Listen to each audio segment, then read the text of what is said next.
Olá, turma! Chegamos hoje na nossa terceira unidade da disciplina de Direito e Legislação Social.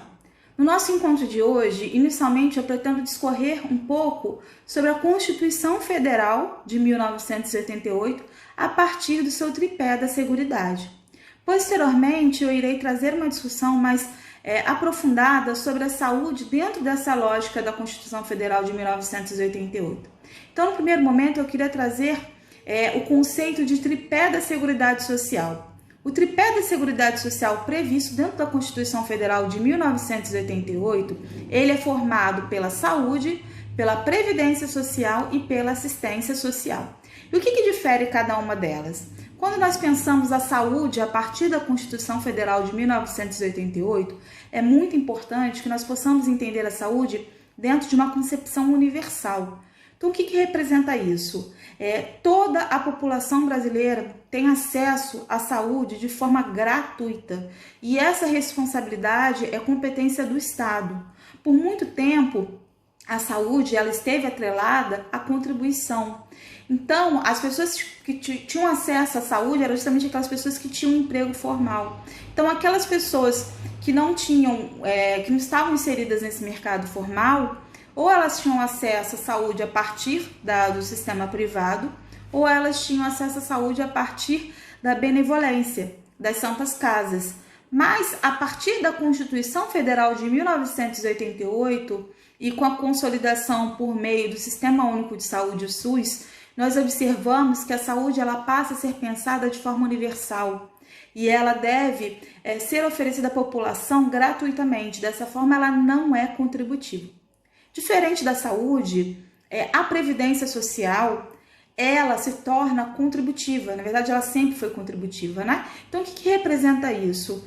Para a pessoa ter acesso àquele serviço, àquele direito previsto dentro da previdência social, por exemplo, como um auxílio-doença, justamente o seguro-desemprego, é justamente a partir do momento que ela contribui para o Estado. Então, nós observamos que a previdência social, ela se faz de forma contributiva. Diferentemente da previdência social, nós temos, por fim, a política de assistência social. A política de assistência social, ela não é contributiva. Quem tem direito a acessar essa política?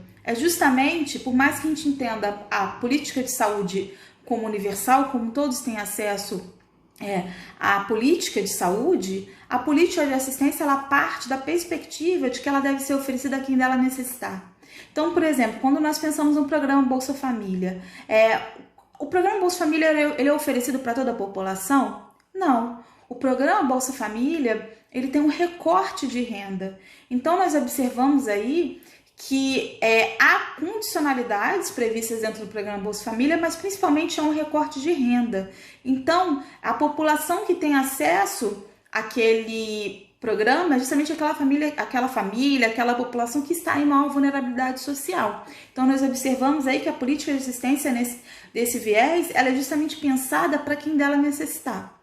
E aí, como eu falei com vocês, a ideia é justamente fazer mesmo esse resumão referente a Constituição Federal de 1988 a partir do tripé da Seguridade Social, mas é muito importante também que nós possamos compreender aí quais são as diretrizes da saúde. A saúde a partir do Sistema Único de Saúde, o SUS, a política de saúde ela é pensada, ela é elaborada por meio aí de 3 diretrizes. A primeira diretriz da saúde é que ela justamente deve ser descentralizada. Então, o que refere-se isso? Não só o governo federal é o responsável pela oferta de serviços, né? Mas também o Estado e o município. Então, esses 3 setores, né? Esses 3 níveis de governo são responsáveis justamente por pensar políticas que atendam a população. Então, o que nós observamos é que a sua descentralização parte da perspectiva de uma melhor qualidade e também um maior controle e fiscalização por parte dos cidadãos. Então, quando nós pensamos aí na necessidade de descentralizar a política, justamente melhorar a sua oferta, E também trazer a responsabilidade daquele município, por exemplo, sobre a responsabilidade de oferecer aqueles serviços. Então, justamente, quando nós pensamos no viés da descentralização, pensando exatamente nessa necessidade de trazer uma maior autonomia a nível, por exemplo, municipal, mas também pensando aí numa maior garantia de qualidade do serviço ofertado. Então, se a primeira diretriz é referente à descentralização, nós temos a segunda diretriz da saúde, que ela parte da necessidade de um atendimento integral. Então, o que representa o atendimento integral? É justamente pensando que a saúde ela deixa de ser associada apenas à ausência de doença, mas pensada também de uma forma mais ampla, um conceito ampliado sobre a saúde, né? Então, quando eu falo para vocês que a necessidade da política de saúde ser pensada por meio do atendimento integral, entendendo que a saúde ela não só é responsável apenas pelo cuidado da prevenção da doença, mas nós entendemos também que a questão do adoecimento daquele indivíduo não é pertinente apenas a questões biológicas, mas também tem uma questão social que envolve aquele adoecimento, uma questão econômica que faz aquela pessoa entrar naquele quadro de depressão. Então é muito importante que haja, nesse sentido, uma articulação das políticas públicas.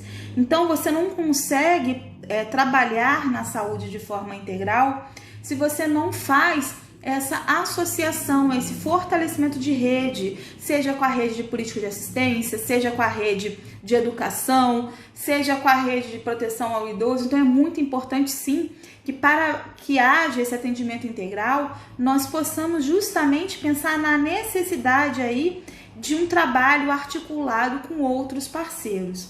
E por fim, que não menos importante, nós temos a diretriz que é voltada à participação da comunidade. A Constituição Federal de 1988, ele também vai ser um marco no que refere-se à participação da população. Nós observamos justamente que a Constituição Federal de 1988, ela foi pensada, ela foi publicada justamente pós o processo de redemocratização no Brasil.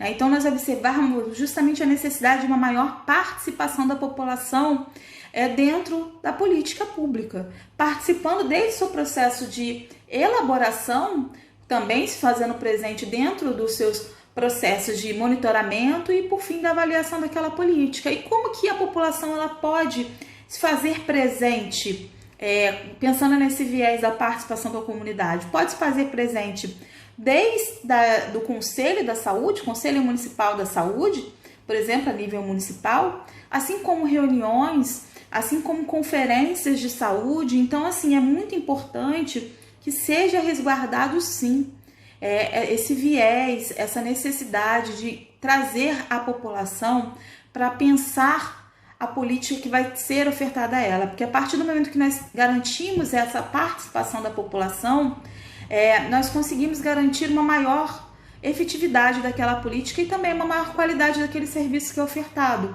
Porque nós vamos conseguir identificar quais são realmente as demandas levantadas pela população. E, infelizmente, por muito tempo, o Estado ele apenas ofertava aquele serviço para a população e a população ficava muito naquele papel de assistida. A população ela não tinha voz, ela não podia trazer suas considerações. É óbvio que se a gente for pensar na prática, ainda hoje acontece muito isso, da população receber aquele programa pronto sem poder participar em nenhum momento. Mas a saúde ela é pensada, sim, a partir da necessidade de também garantir a participação da população, seja através dos conselhos, das conferências, de outros espaços democráticos existentes dentro de diferentes espaços aí da saúde, ok? Um abraço para vocês e até o nosso próximo encontro. Tchau, tchau!